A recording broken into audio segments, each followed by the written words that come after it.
Hello, welcome to the People Profit Podcast, the show where we flip the script on traditional business thinking and prove that when you put people first, profits follow.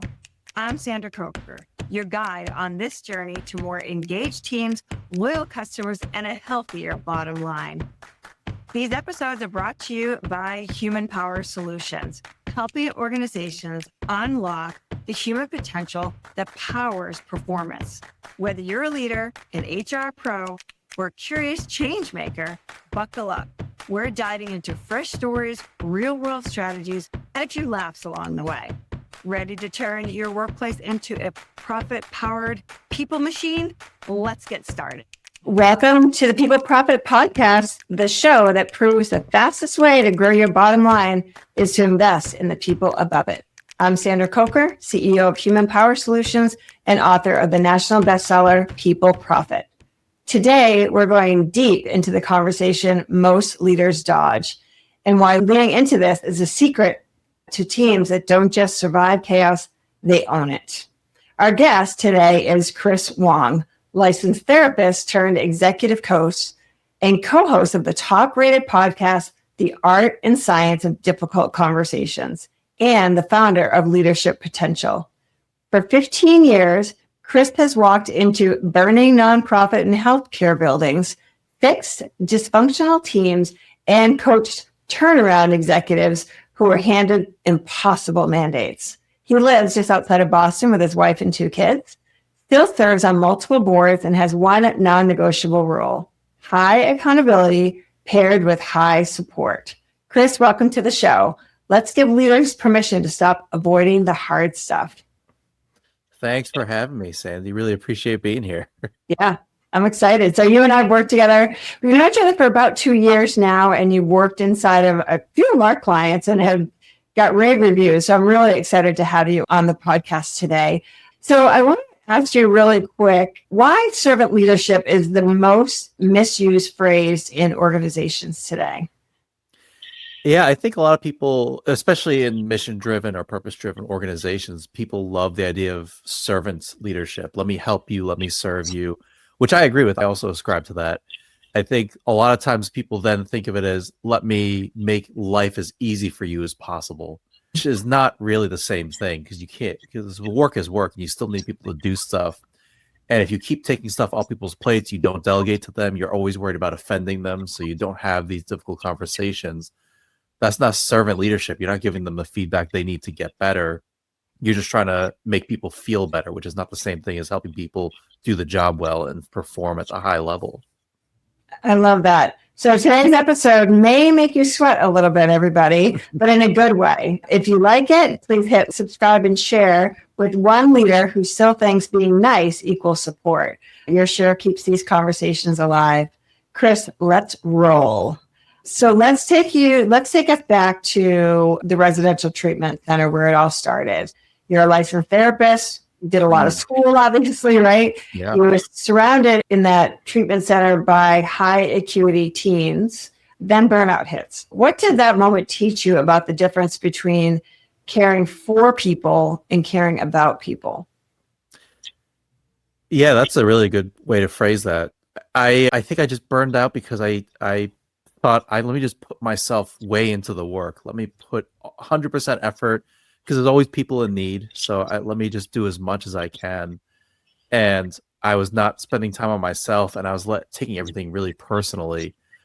And so I think that was a real wake-up call to me, is thinking about, how am I having the best impact for people? How am I still helping people without putting too much on myself and not filling my own cup, as they say, or not putting my own air mask on, because I can't help other people if I'm just doing my own, if I'm just not caring for myself. Yeah. And that, I think, do you feel like a lot of leaders these days feel that way? Absolutely. I think leaders take way too much on for themselves because they care about the people and they care about the results and whatever, and they don't want to burn people out. And I think it's going to change a little bit now that the job market's so weird, that there's so many people looking for jobs. Yeah. But you also are always working with, I don't want to lose anybody, especially my high performers. You don't want to lose the people who are doing well, your top performers that have been with you through thick and thin for the past like 10, 15 years. You're not trying to lose them, so you want to do everything to keep them. And so you take on too much for yourself, and you're putting in all these long hours because you think that's what you're supposed to do. And also, I think there's a factor at play also psychologically is when we're such a high performer in the previous role, we think that's what defines work, is doing the work itself. Yeah. And it's a hard transition to realize, oh, I'm not doing physical labor anymore. I'm doing more mental planning and thinking about how to contain all these pieces together, which is hard because it doesn't look like you're doing any work. You're in meetings and you're answering emails. It doesn't look like the same work as everybody else. And so you start feeling like you're losing credibility with the people around you. Yeah. And when you think about, like, when I think about the Gen X generation, like my generation, I'm not sure if it's yours, but my generation of like work ethic that we had to put in, it was all about the long hours. It was all about outperforming the next person and doing whatever it takes. And as with our podcast, we really want to help the next generation, that next gen, understand that doesn't always have to be the case. You don't always have to take it on yourself. When you think about the next gen, how do you help them? What would be your advice be to them to apply servant leadership principles in the way that it's supposed to be applied? Yeah, number one is having that feedback conversation, is learning how to give feedback and have those difficult conversations and hold people accountable. I think that's the number one way you can manage it, is you got to give people feedback, let people know how they're doing. And honestly, a lot of the younger generations love the idea of getting feedback. They're all okay with it. They want to hear how they're doing, what's going on, what's working, how do I get better at this?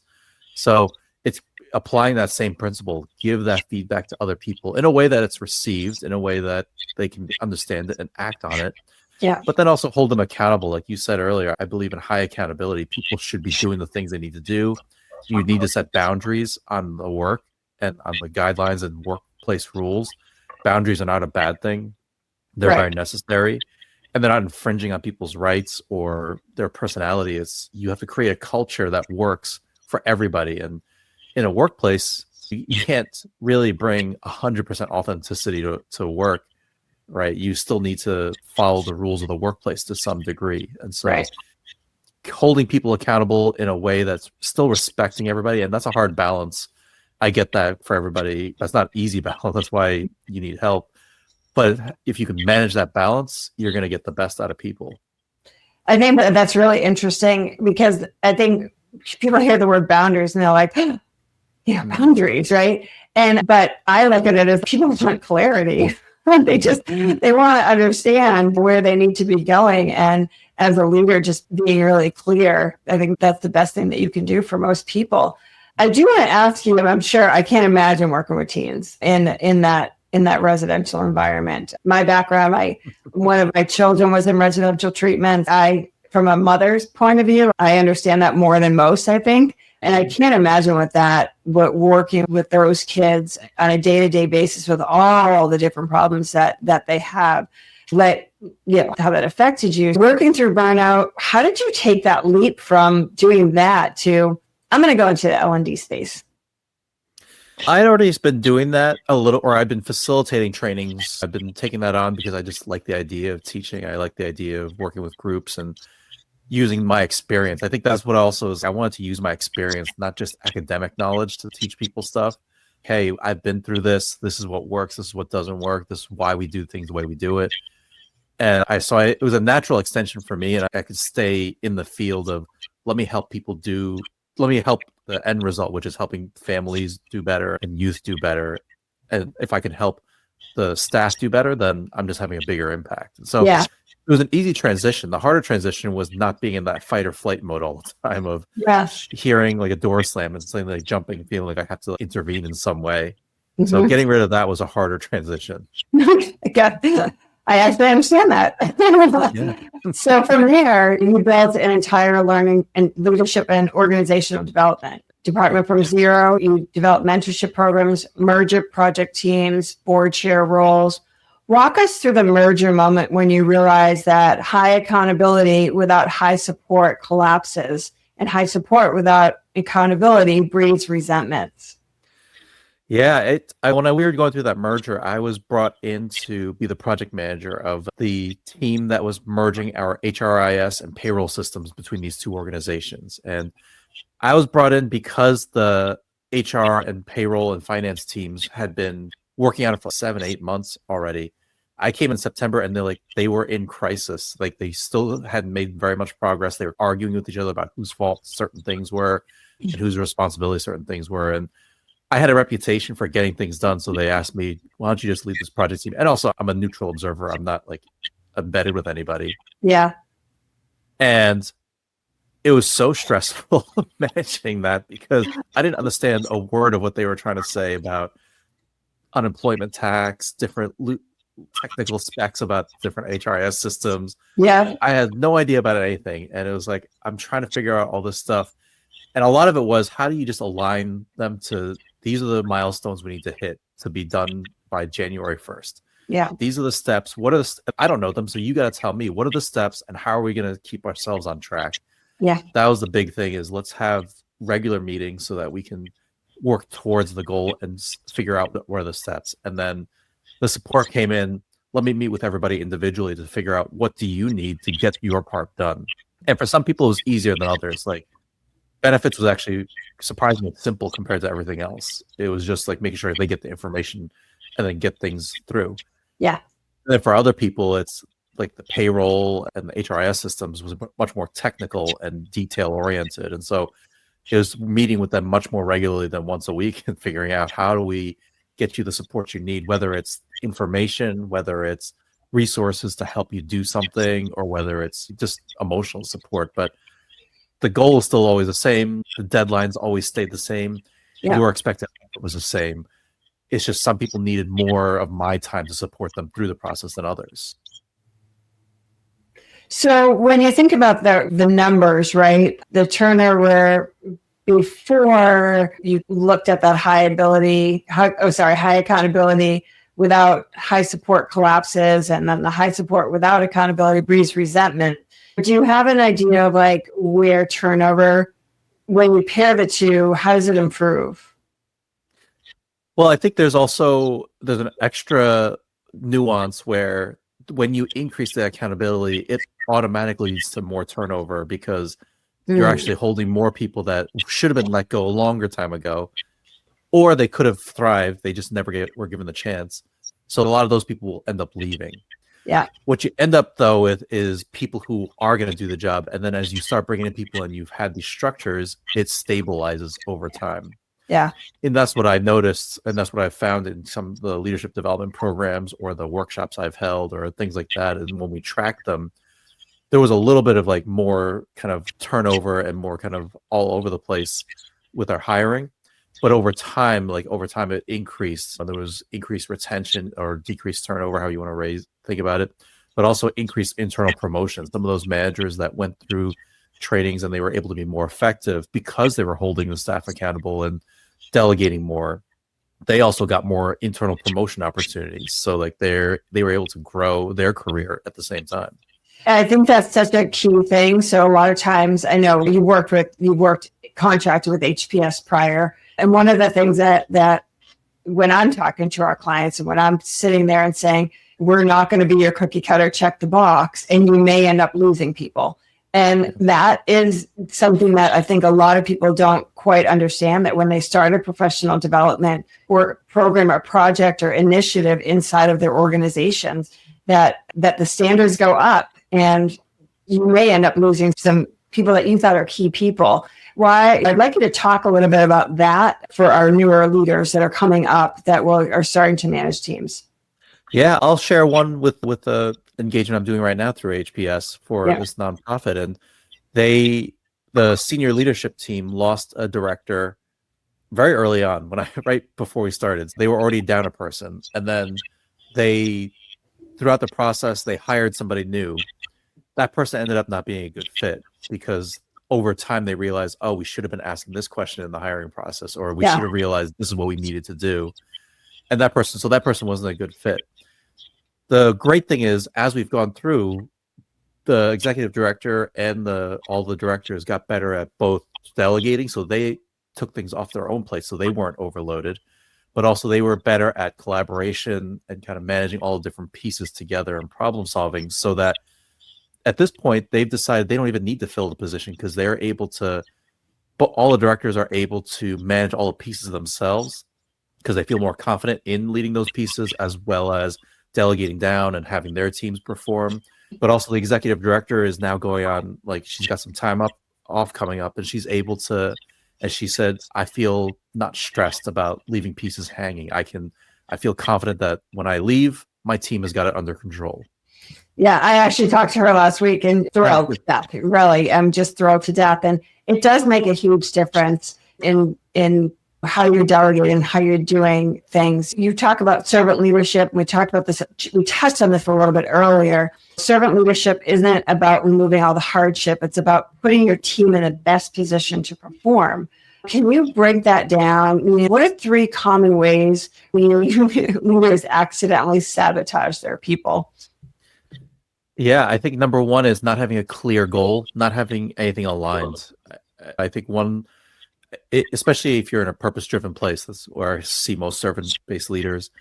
If you're in a purpose-driven place, you assume everybody's working towards that goal.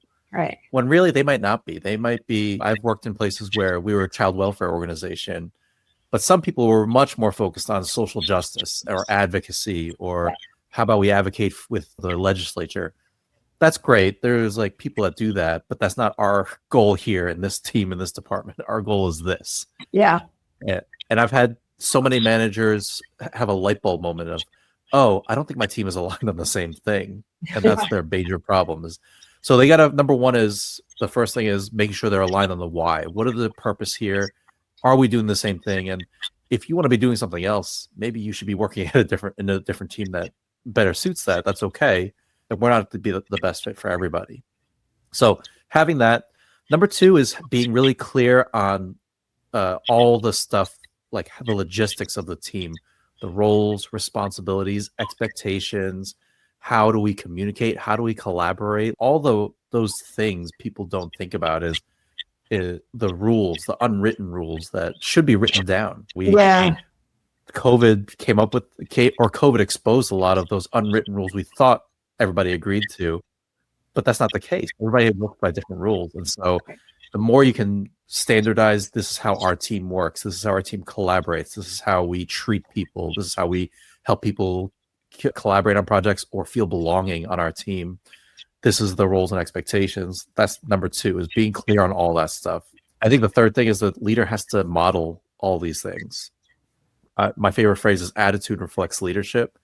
Yeah. And if the leader is not going first and role modeling this, both in their behaviors as well as what they tolerate, what they don't tolerate, who they hold accountable, how they have performance expectations, then it's never going to land. Everybody's going to realize, oh, it's just all talk. It's not what we actually do. It's not who we are. It's not actually who we are. I think that's the case for so many, that you hear a lot of the lip service about this is who we are and this is what we do. And then you're looking around going, no, not really. I think that's really challenging. Running a business is hard. Developing your people shouldn't be. At Human Power Solutions, we act as your outsourced chief learning officer, designing custom learning and development experiences that actually move the needle. No fluff, no cookie cutter workshops, just results. Whether your people need better communication, stronger leadership, or less burnout, we provide strategic solutions that align with your goals and keep your team moving forward. Visit hpowersolutions.com and unlock your team's full potential without disrupting operations.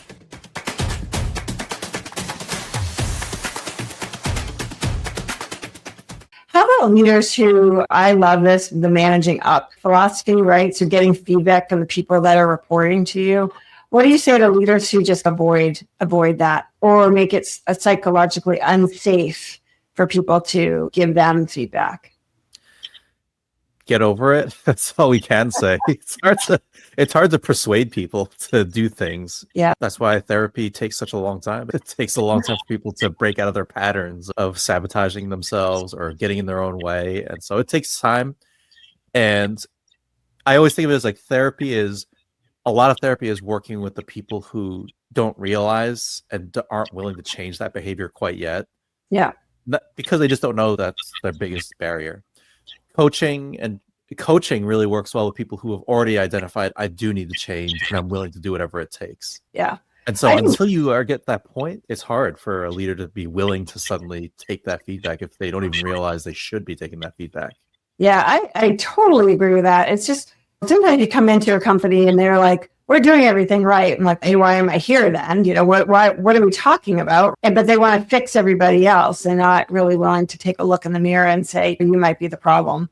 That's a lot of times here. So I'm going to do a quick little role play with you, if you wouldn't mind, because I think demonstrating this would be cool. So let's say I'm your direct report. I just missed our direct report and I just missed the deadline because life just got crazy. Most nice bosses or servant leaders will say, no worries, we'll extend that. What would you say? Can you walk us through a 30-second script that keeps accountability and support? Yeah. Hey, Sandy, number one, thanks for coming into chat. I really appreciate it. Sandy, you had a report that was due this past Wednesday, and because you didn't submit it, we're actually not going to get reimbursed for a lot of the services this team did. So I'd love for you to just walk me through what got in the way, what happened. Yeah, I love that. Walk me through, tell me how you came to that conclusion. And what does that do for that person? I think a lot of leaders, when they give feedback, they also forget to give that, like, why is this important? Yeah. Part of it is you may just not know why it was important. It's just an abstract deadline or abstract task that I was doing. Yeah. So it gives that context, gives specifically what needs to have happened, that concrete stuff. And without all that stuff, if I just said, Sandy, your work is late, or you're being unprofessional, or you're being irresponsible, you're like, I'm pretty responsible. I'm here to work on time. I do all my stuff that I need to do mostly. What do you mean? Yeah. It's that defensiveness, and then you don't even know how to take your accountability. So I love the phrase, can you walk me through? Because then they actually have to think about, I've got to walk and try to actually take the mirror on me a little bit, which I think is really cool. You've rolled out leadership programs across, during the merger, 300 plus employees, right? How do you train every level to default to difficult conversations instead of defaulting to silence? I'd love you to give our audience the 3-step conversation cascade. Yeah, I actually don't know what that 3-step conversation cascade is. I know what my process is, but it's interesting. I'd be interested to hear what you mean by the 3-step conversation cascade. So I'll rephrase the question. December, we're going to edit that out. Okay, got you. You got me. All right. So you rolled out programs across the merger of 300 plus employees. How do you train every level to default to difficult conversations instead of defaulting to silence? Yeah, it starts with just helping them understand why it's important. Why do we need to have these difficult conversations? What's getting in the way? And I find that most people actually understand they should be having these hard conversations. Most people understand they don't want to avoid it. They just don't know how to go through it. And it's, number one, helping them figure out why they need to have it and what they're missing out by not having these hard conversations. And usually that light bulb moment is, I need to be having more of these. The second thing is just giving them the tools of how to actually phrase it. So walking through the steps of how do you give that feedback? What does a concrete language look like? How do you manage yourself? How do you manage difficult behaviors? And how do you manage all these different things, these aspects of the conversation? Yeah. And then it's practice. After that, it's just, you have to actually practice it. There's no way you can get better at it without actually doing it with somebody else in a low stakes environment, or even just like a medium stakes. So you can know how you're going to phrase it, what you're going to say, what your triggers are, so that you can manage those ahead of time. But it's that practice that also makes it real. Yeah, I think sometimes people don't understand how important practice is, and doing it with a peer, doing it in the huddle, like creating that safe environment so people can actually practice, make mistakes, and get peer advice and peer feedback from others who do it better. I think a lot of times managers will avoid doing that, avoid initiating that kind of day-to-day training. Those quick little huddle moments where you can do those role plays are big. So, well, yeah, for sure. When I think about emotional intelligence as well, you're a therapist by trade. How do you help the analytical leaders who say, I'm just not wired for feelings? How do you help them still read the room and respond with empathy and courage? There's two ways I do that. So first, what I do is I'll try to simplify emotions. And there's this, I don't know if you've seen, there's like emotion wheels where you can talk through like hundreds of different types of emotions. I usually just break it down to the basic 5, 6 emotions that everybody feels: happiness, anger, frustration, worry, sadness. Those are the basic emotions. Everybody knows those feelings at least. You felt them in some way. And so I'll start with that. Let's just stick with that, the basic emotions, and then recognizing how somebody else is feeling in the basic way. And let's just work through that even especially that fight, flight, or freeze response. Yeah. Secondly, if they really don't get that, or if that's still really like beyond what they can think about, I'll just stick to the fight, flight, or freeze response and energy levels. Okay. So are they high energy? Are they low energy? Are they in that fight, flight, or freeze, or are they calm? So what's baseline and what's out of baseline? And that's basic enough for people to understand. Are they calm enough to be in this conversation, or are they yelling at you? Are they screaming? Are they crying? Are they talking about somebody else and trying to deflect and try to avoid the conversation altogether? Yeah. All of the above, right? So even if we just stick to that, most people, even the analytical people, will say, okay, that makes sense. I don't have to dive deep into emotions. And, maybe it's not important to dive into every deep emotion anyway, but at least those basics will help everybody get a grasp of what's happening in a situation. Yeah. I think we're seeing, there's definitely what's what I'm looking for. There's definitely a split right now between highly emotional leaders to highly analytical leaders. And as I'm talking to different leaders, I slam Gen X all the time, just because what I've experienced is that they're just really thinking about the metrics and the goals and all that stuff. And I find that we've got others who they don't want to hurt anyone's feelings, so they don't want the turnover. It's a tough balance, but those analytical leaders don't understand why bringing in some empathy and putting yourself in someone else's shoes, why that's so important. And so in the nonprofit world, I would assume, and I'm making an assumption, that you don't have as many analytical leaders, you have more of that emotional leader. You do in the finance department. Those are mainly analytical people. Those are your most analytical people. Yeah. IT can be like that. And I would say also anybody that's from a blue collar or military background originally, even if they're in the nonprofit space, they just by nature of how their professional experiences, they've learned to just be analytical and not be as emotional in the moment. Yeah, as my audience knows, my husband is a combat vet. I hear that. He's a supervisor, and I hear that a lot from him. But they get stuff done.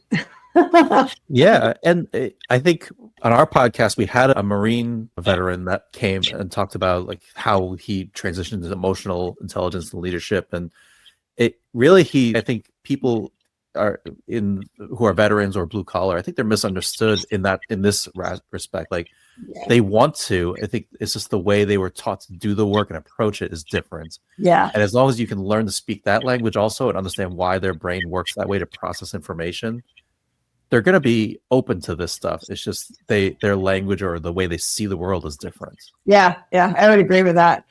All right, I want to lighten the conversation a little bit. I like to do a rapid fire question round. Nice. So these are just going to be little quick questions. Don't think about it too hard and have some fun with it. People that have done that working with me or do things, they're like, we love seeing these questions, but yeah, let's see how you do. All right, so what's one phrase you would ban from leadership meetings? Take this offline. Okay. I hate it, especially when we were in person. Yeah. Before COVID, people would say, let's take this offline. And I would say, we are offline. We are in person. There's no more offline we can get than right now. Yeah, I love it. That's awesome. All right. Hardest conversation you've ever led and the 10-word lesson it taught you. 10 words. I think coming up with 10 words is harder than anything else. The hardest conversation I probably had to have was probably with a family. I can't remember the exact details, but it was probably with a family I was working with and with their son who was in our residential treatment center and doing family therapy. So probably working through that stuff was probably really difficult. And the 10-word lesson, I don't know if I can hit 10 words. The most important thing for people is them feeling heard. Love it. Look at that. Nice job. All right, he's good, Miss Emmy. A book every new manager must read before their first one-to-one meeting. Leadership is easy, said no one ever. Okay, who's that by? Do you know? Shayna Lane. By Gotcha. Shayna Lane. Yep. Love it. Love it. If you Should could, have said the people prophet. yeah, no, that's all good. If you could require every organization to post one value on the wall, what is it? Curiosity. Okay, good. That's the newest and best leadership skill you need to know these days. All right, last one. Dream dinner guests, living or dead, to coach on difficult conversations. Oh, you mean I'm coaching them or they're coaching me? They're coaching you, and they're your dinner guests. Oh, Nelson Mandela. He's my hero. I would love to have dinner with him and hear how he approached like all these different situations. Yeah, he is the master, that's for sure. Yeah, that's awesome. Chris, in one sentence, what's one shift you would hope that every leader could make this week? I want every leader to think of difficult conversations as the way to create connection. They're not a item on your to-do list. They're not just a random task to get through. It's the main vehicle to create connection and build deeper relationships in your life. Love that. So really just schedule the conversation you've been avoiding, maybe? Just have the conversation, yeah. Yeah, I love that. Love that. This has been so great. I appreciate you being on our podcast so much. So you gave us such great insights. And again, if Chris gave you the nudge, so subscribe and share this episode. Tag a leader who needs to hear that support isn't rescue. Your share turns one tough conversation into a cultural moment. So Chris, tell our audience exactly how to keep the momentum going, your website, email, all of it. Yeah, my website's myleadershippotential.com.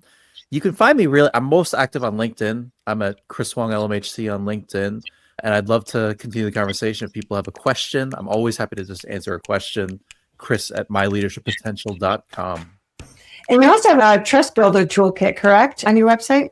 I have a lot of resources. I have a lot of white papers. I have worksheets on how to understand the other person in a hard conversation, how to prepare for hard conversations.